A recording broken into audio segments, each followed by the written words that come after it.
ये beast verse हैं।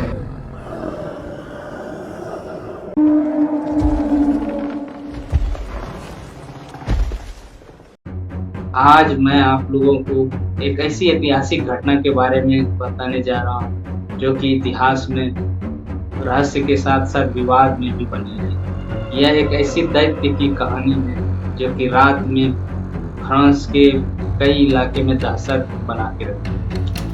साल 1764 फ्रांस के दक्षिणी क्षेत्र गेवाउडेन में जीवन सामान्य था, पशुपालन पर निर्भर था, लेकिन किसी को अंदाजा नहीं था कि जल्द ही इस इलाके में ऐसा आतंक आने वाले हैं जिसकी चर्चा 250 साल बाद है। यह कहानी है एक ऐसे रहस्यमय जीव जिसे इतिहास बीस्ट ऑफ गेवाउडेन के नाम से जानता है। जून 1764 में एक युवा महिला जंगल के पास अपना मवेशी चरा रही थी। अचानक झाड़ियों में हलचल हुई। एक विशाल और अजीब जीव उसकी ओर बढ़ा। महिला के साथ मौजूद बैलों ने उस जीव पर हमला कर दिया और भाग गया। महिला बच गई, लेकिन कुछ ही दिनों बाद पहली मौत की खबर आई। 14 वर्षीय लड़की का शव जंगल के पास मिला। उसके शरीर पर गहरे घाव थे। गांव वाले भयभीत, उन्हें लगा कि कोई खतरनाक शिकारी जंगल में आ गया। लेकिन यह तो केवल शुरुआत थी। अगले कुछ महीनों में हमले लगातार बढ़ने लगे। पीड़ितों के बयान बेहद विचित्र थे। लोग कहते थे कि वह जीव सामान्य भेड़िए से कहीं बड़ा था। उसका सिर लंबा था, दांत असामान्य रूप से बड़े थे, उसकी आंखों में अजीब चमक दिखाई देती थी। कुछ लोगों ने दावा किया कि उसके शरीर पर लाल भूरे रंग के निशान थे। कुछ ने कहा कि उसकी मूंछ शेर जैसी थी। किसी को समझ नहीं आ रहा था कि आखिर वह था क्या। समय बीतता गया, मौतों की संख्या बढ़ती गई। अब पूरा क्षेत्र दहशत में जी रहा। लोग शाम होने से पहले घर लौट आते थे। बच्चों को अकेले बाहर भेजना बंद कर दिया। जंगल के रास्ते सुनसान हो गए। धीरे धीरे यह खबर पूरे फ्रांस में फैल गई। जब घटनाएं बढ़ती गई तो मामला फ्रांस के राजा लुईस 15वें तक पहुंच गया। राजा ने विशेष शिकार दल भेजे ताकि उस भेड़िए को पकड़ा जाए। सैकड़ों सैनिकों और शिकारी जंगल में उतार दिए गए।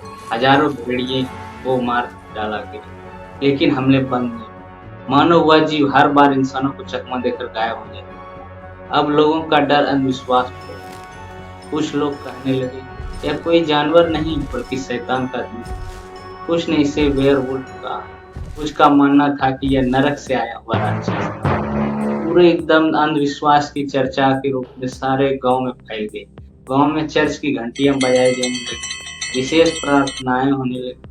लोग ईश्वर से सुरक्षा की गुहार लगाते थे, लेकिन दैत्य का आतंक जारी रहा। 3 वर्षों तक ग्वार्डियन का इलाका डर के साए में रहा। इतिहासकारों के अनुसार 100 से अधिक लोगों की मौत हुई और कई लोग घायल। फिर साल 1967 आया। एक स्थानीय शिकारी जीन चेस्टर शिकार पर निकला। कहा जाता है कि उसने जंगल में एक विशाल जीव को देखा। उसने निशाना साधा और गोली चला दी। जीव वहीं गिर पड़ा। जब उसका शरीर लोगों के सामने लाया गया तो पूरे क्षेत्र में खुशी की लहर दौड़ी। लोगों ने मान लिया कि दैत्य मर चुका। और सबसे आश्चर्यजनक बात यह थी, उस घटना के बाद हमले लगभग पूरी तरह बंद हुए। लेकिन क्या वास्तव में वही बीस्ट था? यहीं से शुरू होता है रहस्यमय विवाद। आज भी इतिहासकार इस बात पर सहमत नहीं है कि वह जीव आखिर था।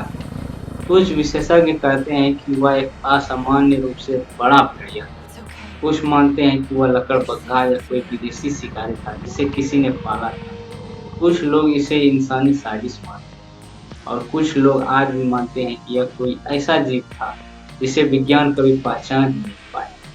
250 साल बाद भी कोई निश्चित उत्तर नहीं, लेकिन एक बात तय, बीस्ट ऑफ गेवाउडेन इतिहास के सबसे डरावने और रहस्यमय पशु रहस्यों में से एक बना हुआ। शायद सच्चाई कभी सामने न आए, लेकिन यही अनसुलझा रहस्य बीस्ट ऑफ गेवाउडेन को अमर बनाता है। और शायद किसी घने जंगल के अंधेरे में उस दैत्य की कहानी आज भी जिंदा है।